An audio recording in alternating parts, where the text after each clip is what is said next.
Bonjour à tout le monde, ici c'est Margot.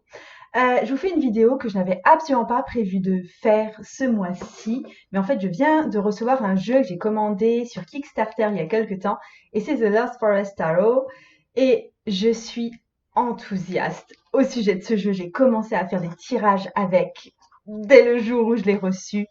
Je le trouve juste super super beau. En fait, je pense pas qu'il y ait un jeu qui m'ait autant interpellée de façon esthétique depuis plusieurs mois, voire plusieurs années maintenant.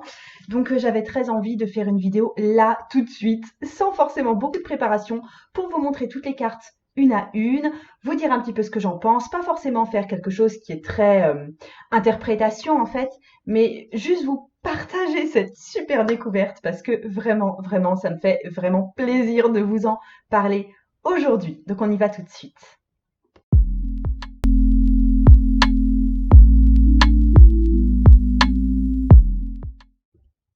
Alors, avant tout, je prends quand même le temps de me présenter. Donc, je m'appelle Margot, je suis psychopraticienne, je suis également tarologue. Et en fait, j'aide les personnes qui savent que quelque chose de fondamental doit changer chez elles, à se libérer des poids du passé pour enfin vivre au présent et créer leur vie dans le présent. Et pour ça, comme vous le savez peut-être, je me sers principalement de l'outil tarot et c'est de ça dont je veux vous entretenir aujourd'hui. En fait, le but vraiment dans mon travail, c'est de vous faire passer ce message que qu'avoir un quotidien qui vous correspond, ça implique d'affirmer qui on est et ce qu'on veut. Et là, je vais vous parler, comme je vous ai dit en petite intro, de The Lost Forest Tarot. Donc, je l'ai reçu sous cette forme-là. Euh, Allez, je commence tout de suite à critiquer la boîte. Elle est hyper jolie, mais après, c'est du pliage maison, ça se voit. Il y a certains, c'est facilement cornable ou corné. Donc, bon, ça vaut ce que ça vaut. C'est quand même une bonne boîte par rapport juste aux boîtes avec un clapet comme ça. La boîte est numérotée parce qu'étant donné que j'ai commandé sur Kickstarter avant l'apparition de ce jeu, j'ai une boîte numérotée, j'ai la boîte 358, donc j'ai le jeu 358, donc je suis dans l'édition numérotée. Également pour le livret, il n'y a pas de vrai livret, c'est une grande feuille qui a été pliée là aussi visiblement à la main, etc. Donc c'est un peu approximatif. Donc au départ, j'étais peut-être un peu déçue juste en prenant le livret en main.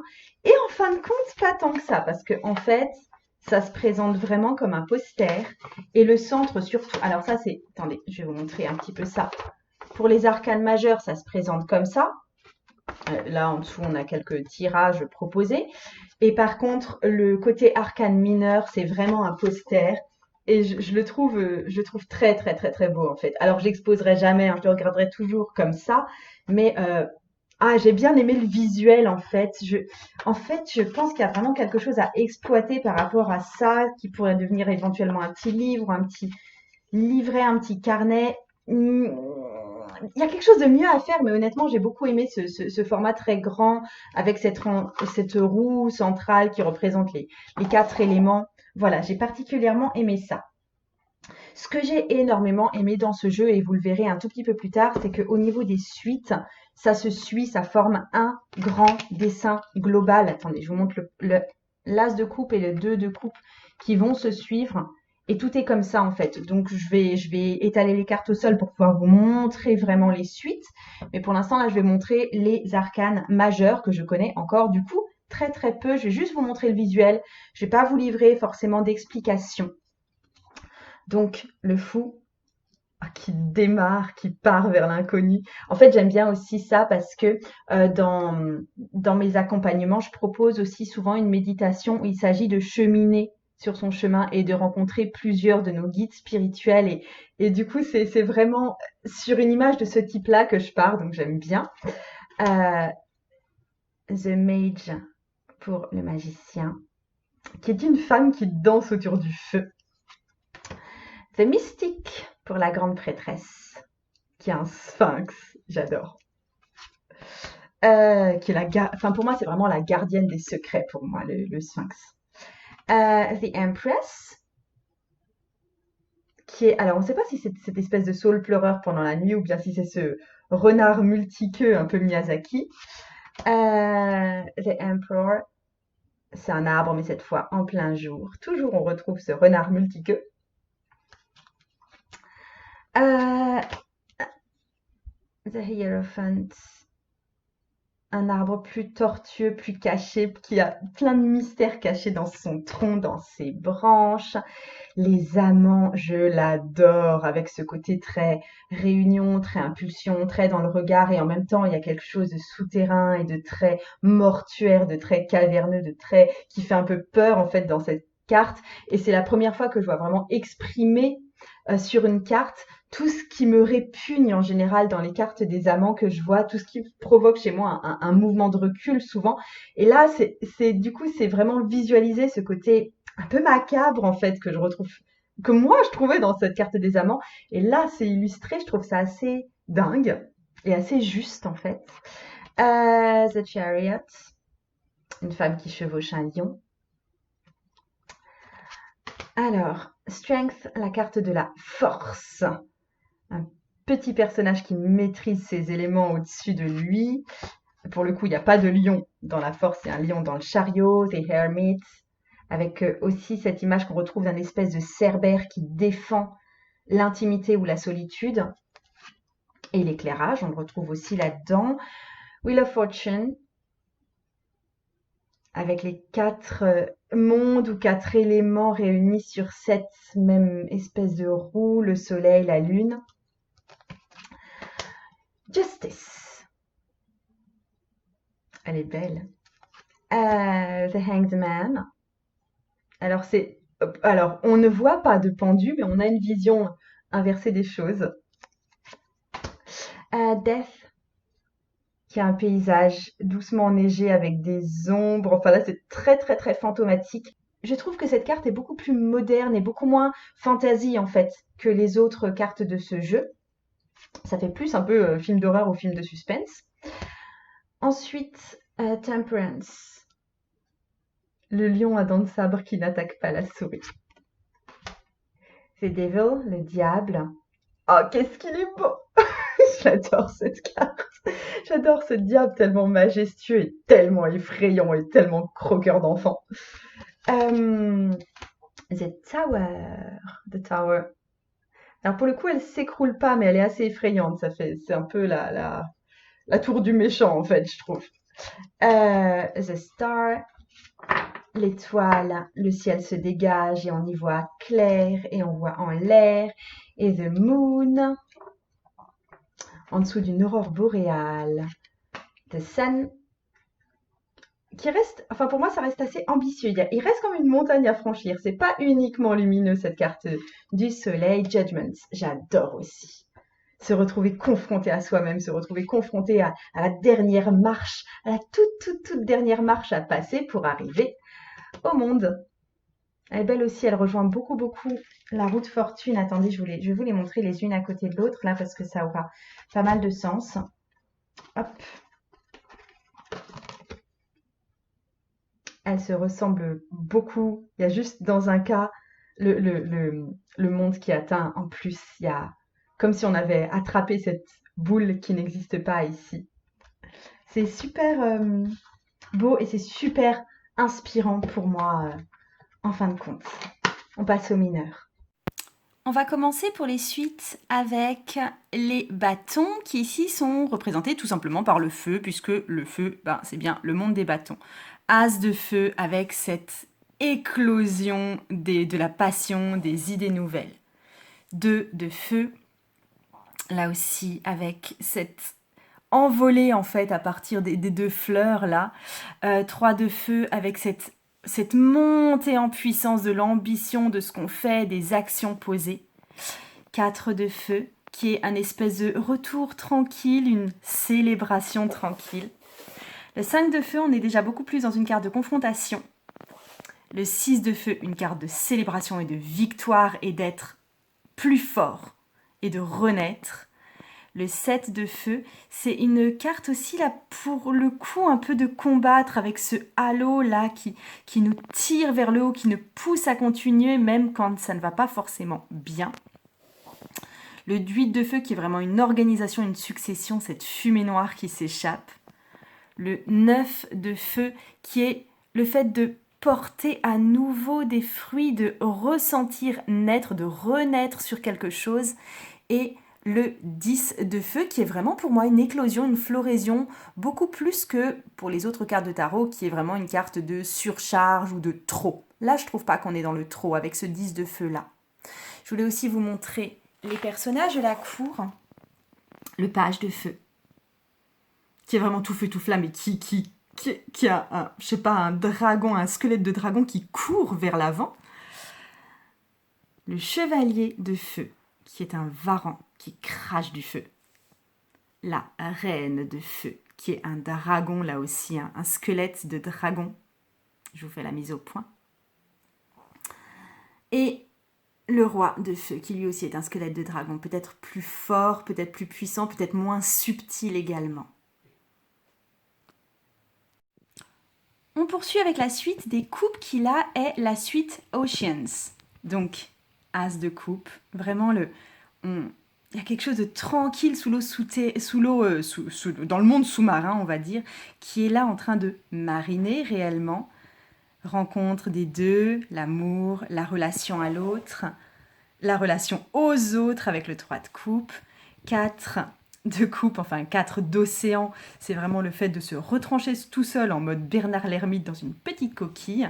Le 5 d'océan, pour moi, n'est pas une carte de déception ou de tristesse, c'est une carte de peur du monde sous-marin, souterrain, abyssal. Le 6, c'est à nouveau une carte de jeu, de jeunesse, avec l'éclosion d'espèces d'œufs là au-dessus. Ouais, là je retrouve effectivement la jeunesse et puis le rapport à l'autre. Le 7, on trouve la carte de tentation, d'être tenté par un miroir aux alouettes, là pour le coup, et de risque à prendre. Le 8 d'océan, avec cette pieuvre qui est magnifique. J'adore cette carte. 9 d'océan, retour à la tranquillité, à quelque chose de très paisible, de très ordonné aussi. Et 10 d'océan avec la réunion familiale. Et enfin, on crève cette surface avec cette baleine qui va sauter au-dessus des vagues. Et pour les personnages de la cour, le page d'océan. Je suis absolument fan de ce petit bébé phoque tout sensible, tout doux. Oui, si vous voulez en savoir plus sur les personnages de la cour, je vous en dis plus à la fin de cette vidéo parce que c'est vraiment mon thème du moment, comme vous le savez peut-être si vous me suivez. Ça, c'est le chevalier d'océan, qui est un monstre marin qui surgit à la surface, qui fait vraiment la liaison entre l'en dessous et l'au-dessus. La reine d'océan, qui est vraiment une reine très sous-marine, très féminine, très empathique, très dans l'élément eau, et le roi d'océan en Poséidon. En Poséidon assez jeune, il faut dire. Je passe à la suite des épées qui est dite ici suite des skies, donc suite des ciels. As de ciel, de ciel, etc. Donc as de ciel, c'est vraiment cet arbre qui est perché en fait entre deux montagnes. Le 2, on trouve deux arbres avec au milieu un espèce de gouffre, ça représente bien le choix ou l'impasse ou comment réunir les deux opposés. Le 3 de ciel, là on a deux arbres qui sont déracinés ou tombés avec une grosse nébuleuse au-dessus.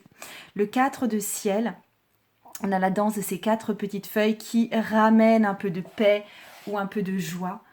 Le 5 de ciel, c'est vraiment une compétition. 6 de ciel, un envol, aller vers l'avant. 7 de ciel, c'est vraiment, je sais pas, profiter d'une opportunité, profiter de l'alignement des étoiles. 8 de sky, on est face à de sky. 8 of skies ou 8 de ciel, on est face à une sorte de nébuleuse qu'on ne sait peut-être pas comment atteindre ou qu'on ne sait pas maîtriser. Ou il y a vraiment un fort facteur inconnu dans cette carte. 9 de ciel, c'est quelque part des retombées assez négatives en fait, ou une peur de ces retombées négatives. Et le 10 de ciel, c'est vraiment la tombée d'une météorite, quelque chose d'effectivement de très dommageable, aussi de magnifique, et qui annonce aussi un renouveau, parce que c'est forcément un jaillissement, c'est forcément une naissance également. Et pour les personnages de la cour, on a le page de ciel, qui est aussi magnifique. Je crois que je suis vraiment fan des pages de ce jeu. Le chevalier de ciel, qui est un corbeau qui va de l'avant, au-dessus des nuages, là où n'est pas sa place d'ailleurs. La reine,